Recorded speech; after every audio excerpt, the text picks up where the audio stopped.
Hello and welcome back to Dronacharya IS YouTube channel. I'm Dr. Daman Benipal presenting you all daily current affairs covering 6th March 2022. इस video lecture में हम आज के the Hindi newspaper में आए हुए वो सभी इम्पॉर्टेंट न्यूज़ आर्टिकल्स कवर करेंगे जो कि हमारी UPSC preparation point of view से इम्पॉर्टेंट हैं. So let's begin with it. आज का हमारा पहला news article environment and ecology point of view से इम्पॉर्टेंट है. It is about northern river terrapin. Northern river terrapin it is also known as Batagur baska. ये एक फ्रेश वाटर टर्टल है and अगर हम इसके स्टेटस की बात करें तो it's a critically endangered turtle. 15 years ago जो नदरन रिवर टेरापिन की जो पॉपुलेशन है फ्रेश वाटर में वो काफ़ी क्रिटिकल लिमिट्स तक पहुंच चुकी थी. And even experts and forest officials were not sure about any surviving population of this freshwater turtle in Sundarbans. जिसके बाद 2008 में turtle survival alliance TSA and Sundarban tiger reserve इन्होंने एक जॉइंट एक्सप्लोरेशन की जिसके अंदर जो सुंदरबंस एरिया के जो स्वैम्प्स थे, मैंग्रोव्स थे, टाइडल क्रीक्स थी, वहाँ से जस्ट 12 नंबर्स मिले, 12 अडल्ट्स मिले ऑफ नदरन स्पीशी टेरापिन जिसमें 8 मेल्स थे और 3 फीमेल थी and there was a 1 juvenile. तो बेसिकली वो पूरा सुंदरबंस वाले एरिया में सिर्फ 12 इंडिविजुअल्स मिले of the northern river terrapin species. जिसके बाद जो 14 इयर्स थे लास्ट उसके अंदर काफ़ी इंटेंसिवली कंजर्वेशन ब्रीडिंग करवाई गई of the northern river terrapin and जिसके बाद जो 12 अडल्ट्स थे उनके साथ ही ब्रीडिंग की वजह से it was a success and right now we have close to 370 juveniles of the northern river terrapin. Now जिसके बाद एक इनिशिएटिव लिया गया कि जो नदरन रिवर टेरापिन्स हैं उनके ऊपर एक GPS ट्रांसमीटर इंस्टॉल किया गया एंड वो GPS ट्रांसमीटर्स इंस्टॉल करके जो टर्टल्स थे जो कि क्रिटिकली इंडेंजर्ड टर्टल्स हैं उनको रिलीज़ किया गया by the officials of Sundarbans tiger reserve. And इस पूरे इनिशिएटिव का ऑब्जेक्टिव यही था कि जो नदरन रिवर टेरापिन्स हैं इनका हैबिटेट को स्टडी करना, to know about their breeding pattern and the movement of the species. And आज इसी मूवमेंट की वजह से नदरन रिवर टेरापिन्स न्यूज़ में है. सो नदरन रिवर टेरापिन्स को रिलीज़ किया गया and just with in 6 months 3 out of 10 turtles they have traveled hundreds of kilometers and they are right now in Bangladesh. And experts are trying to bring back the injured reptiles जो कि बांग्लादेश पहुँचे after they were released from Sundarbans.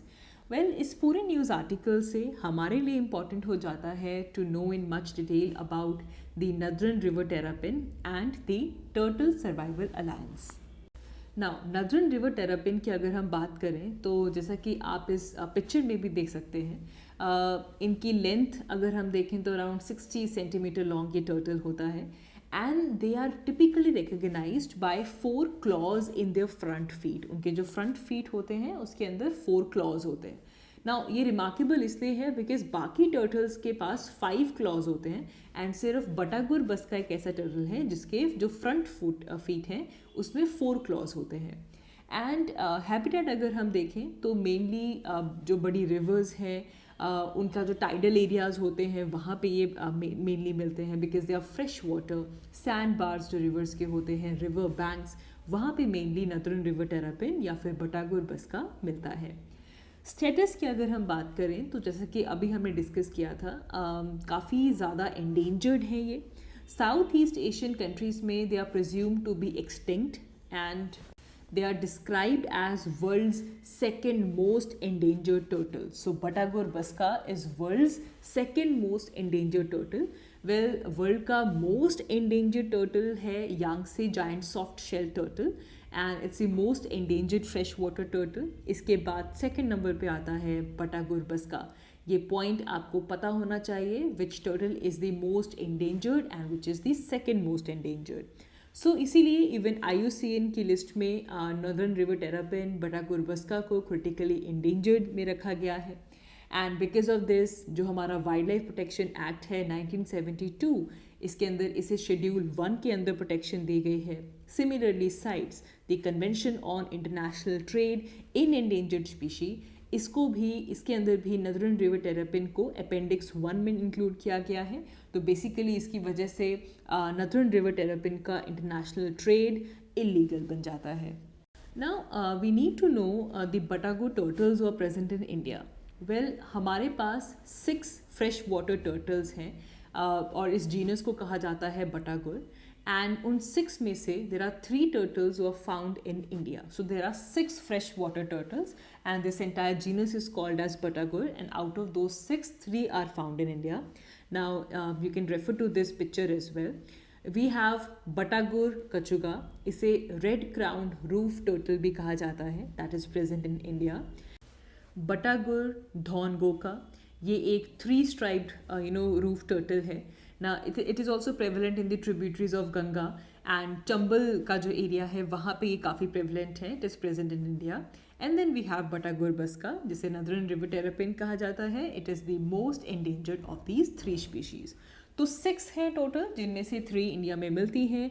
कौन कौन सी India में नहीं है? Now one is Burmese roof turtle. This is Batagur trivata. This is present mainly in the Myanmar area. Then we have, in the region of Thailand, Cambodia, we have Southern River Terrapin. And then in the area of Indonesia, we have painted terrapin. So there are total 6 freshwater turtles of this genus Batagur. So basically, after this captive conservation breeding, जो कि Sundarbans tiger reserve और turtle survival alliance ने joint programme जो launch किया, जिसके बाद जो undetectable species बन चुकी थी वाइल्ड के अंदर, now we have good numbers of it. And इसे मैनेज करने के लिए इनके ऊपर जो GPS ट्रांसमीटर्स लगाए गए ताकि इनका जो सर्वाइवल है, डिस्पर्सल है, इसको स्टडी किया जा सके. एंड इवन नदरन रिवर टेरापिन्स के लिए जो सुंदरबंस टाइगर रिजर्व है वहाँ पे 3 बड़े बड़े फ्रेश वाटर पॉन्ड्स भी बनाए गए हैं, so that they get a new home. इसके बाद टर्टल सर्वाइवल अलायंस के बारे में भी आपको पता होना चाहिए. तो बेसिकली ये 2001 में से फॉर्म किया गया था as a IUCN partner. And turtle survival alliance के अंदर जो फ्रेश वाटर टर्टल्स हैं या फिर जो टॉर्टोइजेस हैं, इनको लेकर एक सस्टेनेबल कैप्टिव मैनेजमेंट के लिए टर्टल सर्वाइवल अलायंस IUCN के साथ पार्टनरशिप में काम करता है. It was formed in response to the Asian turtle crisis, as we are talking about, कि आज से 15 साल पहले अगर हम नदरन रिवर टेरापिन की बात करें तो देखिए उसका नंबर कितना, we just had only 12 adults and south east Asia में तो उसको ऑलमोस्ट अनडिटेक्टेबल कह दिया गया है. तो जो एशियन टर्टल क्राइसिस के बाद इसको फॉर्म किया गया, and since then the turtle survival alliance it's a recognised force when it comes to the conservation of turtle and tortoise globally. आगे बढ़ते हैं. हमारा next news article money laundering से रिलेटेड है. It is about financial action task force. So financial action task force has retained Pakistan in the grey list. उनकी जो grey list है that is for increased monitoring list. And Pakistan financial action task force की grey list में जून 2018 से ही retained है. Basically Pakistan का जो financial system है इसमें कुछ डेफिशिएंसीज थी, जिसकी वजह से Pakistan was not able to check money laundering and that led to terrorism financing, जिसकी वजह से पाकिस्तान को फाइनेंशियल एक्शन टास्क फोर्स के ग्रे लिस्ट के अंदर रिटेन किया गया. वेल, जून 2018 में पाकिस्तान को रिटेन किया गया एंड पाकिस्तान को एक पूरा प्लान ऑफ एक्शन दिया गया था, जिसके अंदर मेनली 34 एक्शन पॉइंट्स दिए गए थे एंड पाकिस्तान को इसे अचीव करना था बाय अक्टूबर 2019. लेकिन अभी तक पाकिस्तान ने जो पूरे टारगेट्स हैं उनको अचीव नहीं किया, जिसकी वजह से पाकिस्तान को फिर से ग्रे लिस्ट के अंदर रिटेन किया गया. वेल, डॉन न्यूज़पेपर ने ये रिपोर्ट किया है कि out of the 34 action points Pakistan ने 32 पॉइंट्स जो हैं उनको ऑलरेडी मीट कर लिया है. एंड इसी के साथ साथ जो पाकिस्तान की प्रोग्रेस रही है to fight against the financial crimes, उसको उनके जो ग्लोबल कमिटमेंट्स हैं जिस तरह से पाकिस्तान उन्हें अचीव कर रहा है, इसे इवन अप्रिशिएट किया गया in the concluding session. And जिसमें ये कहा गया कि पाकिस्तान ने 27 एक्शन आइटम्स जो कि 2018 के एक्शन प्लान में दी गई थी उसमें से 26 जो हैं वो अचीव कर ली हैं. एंड जिसके बाद 2021 में जो उनको एक्शन प्लान दिया गया था by Asia Pacific group on money laundering, उसके अंदर भी उन्होंने काफ़ी अचीवमेंट्स कर ली हैं। यहाँ से हमारे लिए financial action task force important हो जाता है। It is an inter governmental body. इसे 1989 में G7 समिट के दौरान इस्टेब्लिश किया गया था and it was established in Paris. And as the name suggest, financial action task force ये किसी भी कंट्री का जो एंटी मनी लॉन्ड्रिंग फ्रेमवर्क है उसे असेस करता है, एंटी टेरर फाइनेंसिंग फ्रेमवर्क जो है उसको असेस करता है, जिससे ओवरऑल एक कंट्री का जो स्ट्रेंथ है when it comes to managing such cases, ये उसकी असेसमेंट करता है। एंड ओवरऑल जो ऑब्जेक्टिव है फाइनेंशियल एक्शन टास्क फोर्स का, that is to set some standards and to promote the effective implementation of legal, regulatory and operational measures when it comes to combat money laundering, terrorist financing and some other related threats जो कि international financial system की जो integrity है उसे harm पहुंचाता है। And as it was established in Paris, इसके जो हेड क्वार्टर्स हैं they are located in Paris only. We have organisation for economic cooperation and development, OECD, ये इसके हेड क्वार्टर है which is in Paris. Member countries की बात करें तो इट हैज़ 39 मेंबर्स, जिसके अंदर 2 रीजनल ऑर्गेनाइजेशंस भी इंक्लूड होती हैं like European Commission and Gulf Cooperation Council. And most importantly, India is also member of financial action task force. Financial action task force में आज जो न्यूज़ आई है that is about grey list. We have some other list as well. We have grey list and black list. Grey list की बात करें तो इनके अंदर उन कंट्रीज़ को इंक्लूड किया जाता है which are considered as a safe haven for supporting terror funding and money laundering. उन कंट्रीज़ को ग्रे लिस्ट के अंदर इंक्लूड किया जाता है। इससे क्या होता है कि जैसे उस कंट्री को ग्रे लिस्ट में डालते हैं, it basically wants that country that it may enter the black list as well. So next we have black list. इनमें यहाँ पे जो कंट्रीज़ आते हैं उनको नॉन कोऑपरेटिव कंट्रीज़ या फिर नॉन कोऑपरेटिव टेरिटरीज़ भी कहा जाता है। एंड ये वो कंट्रीज़ हैं जो कि ओपनली टेरर फंडिंग और मनी लॉन्ड्रिंग को सपोर्ट करती हैं, उनको ब्लैक लिस्ट में डाला जाता है। जो फाइनेंशियल एक्शन टास्क फोर्स है वो रेगुलरली ग्रे लिस्ट और ब्लैक लिस्ट की जो एंट्रीज़ हैं उनको रिवाइज करते रहते हैं। कुछ कंट्रीज़ ऐड होते हैं, डिलीट होते हैं, सो रेगुलरली चलता रहता है। Now currently Iran and Democratic People's Republic of Korea, they are under this black list which is the list of high risk jurisdiction.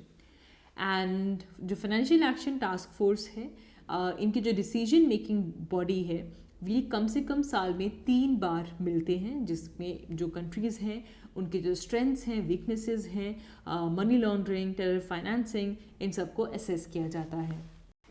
आगे बढ़ते हैं। हमारा next news article defence point of view से important है। It is about the Indian air force exercise वायु शक्ति 2022। So, Indian Air Force has postponed the exercise Vayu Shakti. It was scheduled to take place near Bikaner. जो Pokhran ranges हैं राजस्थान में, वहाँ पे इसे कंडक्ट किया जाने वाला था ऑन March 7th। इस एक्सरसाइज को वायु शक्ति इसे पोस्टपोन कर दिया गया है एंड इसे लेकर जो रीज़न दिया गया है that is due to the developing situation. And इस एक्सरसाइज में बेसिकली इंडियन एयरफोर्स उनका जो फायर पावर डेमोन्स्ट्रेशन है वो होता है एंड एक फुल स्पेक्ट्रम ऑपरेशंस होते हैं जिसके अंदर इंडियन एयरफोर्स उनके जो फाइटर जेट्स हैं, हेलीकॉप्टर्स हैं, जो मिसाइल्स हैं, उन्हें शोकेस करती हैं with the other capabilities of 148 aircraft and some air defence assets. ये एक बहुत ही सिग्निफिकेंट इवेंट है इंडियन एयरफोर्स के लिए, बट अब इसे पोस्टपोन कर दिया गया है। इसे लेकर याद रखेंगे ये एक ट्रायनल एक्सरसाइज है, मतलब 3 साल में एक बार इसे कंडक्ट किया जाता है। इसका जो लास्ट एडिशन था वो 2019 में हुआ था एंड अब 2022 वाला जो है उसे पोस्टपोन किया गया है। एक्सरसाइज वायु शक्ति को 1953 में स्टार्ट किया गया था। इसके अलावा एक सेकेंड मेजर डिफेंस इवेंट है डिफेंस एक्सपो, इसे भी पोस्टपोन कर दिया गया है। It was the 12th edition of the biennial defence expo और ये गुजरात में होने वाला था for the very first time and it has also been postponed. And इसे लेकर जो रीजंस आए हैं that is because of the deepening crisis which is going on between Russia and Ukraine. जो पार्टिसिपेंट्स हैं दे वर एक्सपीरियंसिंग द लॉजिस्टिक्स प्रॉब्लम्स, जिसकी वजह से इवन डिफेंस एक्सपो का जो 12th एडिशन है उसे भी पोस्टपोन कर दिया गया है। आगे बढ़ते हैं। हमारा next news article again defence point of view से इम्पॉर्टेंट है। It is about Indian Navy's largest multilateral exercise which is exercise Milan 2022। Well, इस एक्सरसाइज में ओवर 40 कंट्रीज़ ने पार्टिसिपेट किया and it has been concluded in the city of destiny Visakhapatnam. इससे पहले जो 2020 addition था मिलन एक्सरसाइज का उसे पोस्टपोन कर दिया गया था and it was postpone to 2022 due to कोविड-19। एंड 2022 मिलन एक्सरसाइज का जो थीम था that was camaraderie, cohesion and collaboration. Well, this was the 11th edition of the Milan exercise and इसके अंदर 26 शिप्स ने पार्टिसिपेट किया along with 1 submarine and 21 aircrafts. Milan exercise के बारे में अगर हम और जानें तो ये एक biannual multilateral naval exercise है एंड इसे 1995 में इंडियन नेवी ने स्टार्ट किया था and it was used to be conducted at the Andaman and Nicobar command. And initially इसके अंदर 4 कंट्रीज़ के साथ पार्टिसिपेट किया जाता था, Indonesia, Singapore, Sri Lanka and Thailand. 1995 के एडिशन में ये 4 कंट्रीज़ आए थे एंड उस एक्सरसाइज के बाद से लेकर अब तक लगातार जो नंबर ऑफ़ पार्टिसिपेंट्स हैं, जो कम्प्लेक्सिटी ऑफ ये एक्सरसाइज की जो है ये लगातार इंक्रीज़ होती जा रही है। मिलन 22 के टाइम पे काफ़ी series of complex and advanced exercise यहाँ पे की गई। हर तरह का नेवल ऑपरेशन जो है उसे यहाँ पे अंडरटेक किया गया ताकि जो नेवीज़ हैं उनकी जो कंपैटिबिलिटी है वो इन्हांस हो सके, जो पार्टिसिपेंट्स हैं उनकी आपस में इंटर ऑपरेटेबिलिटी इम्प्रूव हो सके एंड एक म्यूचुअल अंडरस्टैंडिंग और एक मैरीटाइम कॉपरेशन बढ़ सके इन दी पार्टिसिपेटिंग कंट्रीज़। एंड इस मिलन एक्सरसाइज की जो क्लोजिंग सेरेमनी थी ये भी बहुत ही यूनिक फॉर्मेट में कंक्लूड किया गया, जिसके अंदर जो पार्टिसिपेटिंग शिप्स थी उनके जो कमांडिंग ऑफिसर्स थे they arrived by helicopters and उनके जो बोट्स थे they were on board on INS Jalashwa at anchorage. Milan exercise के 2 फेज़ थे, harbour phase and sea phase. सबसे पहले जो हार्बर फेज़ था वो February 25 से लेकर 28 Feb तक चलता रहा and sea phase was from March 1 to March 4। And ये एक्सरसाइज जिस टाइम पे रशिया यूक्रेन क्राइसिस चल रहा है ये उस टाइम पे कंडक्ट किया गया एंड इस एक्सरसाइज में क्वाड कंट्रीज़ के वॉरशिप्स भी प्रेजेंट थे along with France, Myanmar, South Korea, Vietnam and others। And इसके अंदर कुछ ऐसे कंट्रीज़ भी थे जिन्होंने पार्टिसिपेट किया without their ships like Russia, Iran, Israel, Saudi Arabia and many others. They participated in this exercise without their ships. Moving ahead, our next news article is about the use of artificial intelligence in our judicial system, using artificial intelligence in our courts. So definitely artificial intelligence can help to reduce the pendency of cases. It will increase the efficiency of judiciary as well. However, इससे पहले कि artificial intelligence को हमारे legal system के अंदर adopt किया जाए, there are some challenges. Challenges related to privacy, data protection and some other ethical issues. इनको address करना भी बहुत ज़रूरी है। Now, अगर हम artificial intelligence की बात करें तो definitely it is catching the attention of a very large section of people and there is no doubt that artificial intelligence is offering infinite possibilities. And artificial intelligence की अगर हम बात करें definitely assimilates and contributes and it has a lot of challenges as well. हाँ, बहुत सारे disciplines में इसके challenges आते हैं. If you talk about philosophy, cognitive science, economics, law, social sciences, इन सब में challenges यहाँ पे आते हैं. Well, artificial intelligence and machine learning, it definitely has a multiplier effect. And ये डेफिनेटली हमारी जो एफिशिएंसी है उसे इंक्रीज़ करती है। किसी भी सिस्टम, किसी भी इंडस्ट्री की जो एफिशिएंसी है वो आर्टिफिशियल इंटेलिजेंस और मशीन लर्निंग के साथ इंक्रीज़ होती है। एंड अगर इसे इफ़ेक्टिवली यूज़ किया जाए तो it can bring incremental changes and it can transform the ecosystem of several sectors as well. लेकिन जैसा कि हमने कहा, इससे पहले कि इस टेक्नोलॉजी को अप्लाई किया जाए, we need to identify the problems and challenges with each sector and we need to develop a specific modalities कि किस तरह जो आर्टिफिशियल इंटेलिजेंस का जो आर्किटेक्चर है it can have the highest impact. ना अगर हम हमारे जस्टिस डिलीवरी सिस्टम की बात करें, अगर हम जुडिशरी की बात करें, so there are multiple spaces जहाँ पे आर्टिफिशियल इंटेलिजेंस की जो एप्लीकेशन है it can definitely have deep impact. It has capacity जिसके थ्रू जो पेंडेंसी है हम वो रिड्यूस कर सकते हैं, and we can incrementally increase the process as well. And we already know that there are so many pending cases in our judiciary, which are unresolved, and इस pendency की वजह से एक spin off effect भी आता है which basically take the toll on the efficiency of a judiciary, and it ultimately reduces the people's access to judiciary. Now किस तरह artificial intelligence को हमारे justice system के अंदर यूज़ किया जाए।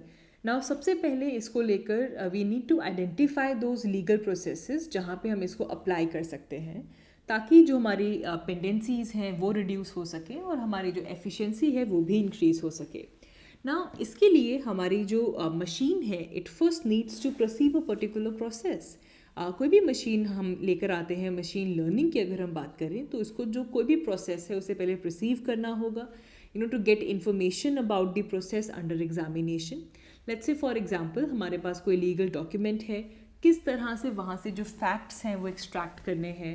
There should be a program ताकि you should understand the document, what it entails, and over the time जो मशीन है it can learn from experience, as we provide more data, program learns and it makes the predictions about the document, and thereby जो भी underlying system है वो हर एक time के बाद it becomes more intelligent. So this basically requires the development of a computer program and software which is highly complex and definitely need advanced technology. And on addition to this, there is a need of constantly nurturing to reduce any kind of biasness and to increase the learning as well.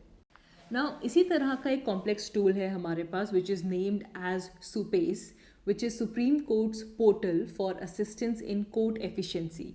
इसे Supreme Court of India ने launch किया था, and it is design to first understand the judicial processes that requires automation, and जिसके बाद ये जो courts को assist करेगा to improve the efficiency and to reduce the pendency, and basically it will encapsulate the entire judicial processes and it have the capacity of being automated through the artificial intelligence as well. Well, SUPACE को decision making में use नहीं किया जाता. It has a very limited role in terms of collection and analysis of data, and the discretion of a particular judge is always there to decide a particular case. However, ताकि एक काफ़ी fast pace पे movement हो सके, काफ़ी fast pace पे process आगे बढ़े, we need such readiness which is made available by the use of artificial intelligence. So SUPACE की अगर हम बात करें तो किसी भी पर्टिकुलर केस में जो भी रिलेटेड आर्ग्यूमेंट्स हैं या फिर रेलिवेंट जजमेंट्स हैं वो with in matter of seconds जो फैक्ट्स और आर्ग्यूमेंट्स हैं वो प्रेजेंट हो सकते हैं. नाउ अगर इसे मैनुअली करने जाएं तो it can take months. Therefore इससे जो प्रोसेस है वो डेफिनेटली फास्टर हो गया. And along with this, SUPACE is customizable. It behave uniquely like an individual user. You need to learn from mirroring the user behavior. किस तरह से तो जिस तरह का यूज़र बिहेवियर है वैसे इलिस्ट्रेट करना. We need to imagine this particular system as because it learns the particular data, and उसी को लेकर ये एक जो स्ट्रक्चर है वो प्रेजेंट करता है. सो आर्टिफिशियल इंटेलिजेंस की अगर हम बात करें तो द सिस्टम में डेफिनेटली लर्न्स, एंड जिसकी वजह से जो एफिशिएंसी है वो एक्सपोनेंशियली इंक्रीज कर सकती है. एंड इवन सुपेस सिस्टम के अंदर एक चैट बॉट भी दिया गया है जिसके अंदर जो केस है उसका जो ओवरव्यू है वो मिलता है, जो एलिमेंट्री क्वेश्चंस हैं उसको ये यहाँ पे रिस्पॉन्स मिलता है, and you can switch between the documents and जो फर्दर क्वेश्चंस आ रहे हैं फॉर यूज़र अंडरस्टैंडिंग वो यहाँ से काफ़ी इंक्रीज होती है. Similarly we have SUAS. SUAS is also an artificial intelligence system, and ये basically जो हमारी judgments हैं it assists in translation of the judgments into the regional languages. ये एक और landmark effect है जिससे जो हमारा access है justice तक वो increase होता है. So अगर technology को long run में apply किया जाए so it can be use to solve other challenges, जब हम केसेस को फाइल करते हैं उस टाइम पे ट्रांसलेशन का जो चैलेंज आता है वो इससे रिड्यूस हो सकता है.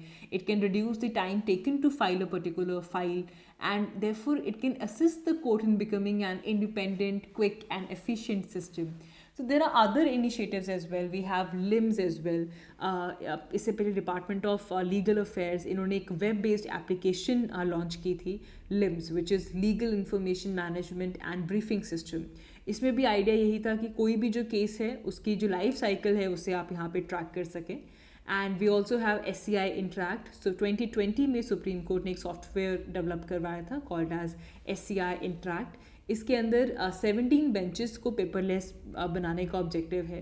एंड इस सॉफ्टवेयर के अंदर जो जजेस हैं they can access through files, they can go through the petitions, they can make notes on the computer as well. Globally भी जुडिशरी के अंदर आर्टिफिशियल इंटेलिजेंस को यूज़ किया जाता है. US का जो क्रिमिनल जस्टिस सिस्टम है इट यूजेस दैट एल्गोरिदम, जिसके अंदर जो हैबिचुअल ऑफेंसेस के जो रिस्क है उनको एस्टिमेट किया जाता है. There are many courts in the country जो कि online dispute resolution initiative use करती है. China has also adopted artificial intelligence in judiciary. तो अगर हम डिफरेंट एप्लीकेशंस देखें तो आर्टिफिशियल इंटेलिजेंस को ऐसे केसेस जो कि रेपिटेटिव नेचर के होते हैं उसके लिए इसको यूज़ किया जा सकता है to fit a strict pattern. जिस तरह अगर लेट्स से चेक्स की बाउंसिंग हो गई, the civil violation, drunk driving, ऐसे केसेस में यूज़ किया जा सकता है. प्री जुडिशियल वर्क में आर्टिफिशियल इंटेलिजेंस काफ़ी इंपॉर्टेंट रोल प्ले कर सकती है in terms of case management, the random allocation of matters to the benches, किस एनालिसिस, एडमिनिस्ट्रेटिव वर्क, इन सब के अंदर आप आर्टिफिशियल इंटेलिजेंस को स्ट्रीमलाइन कर सकते हैं and it can definitely reduce dependency.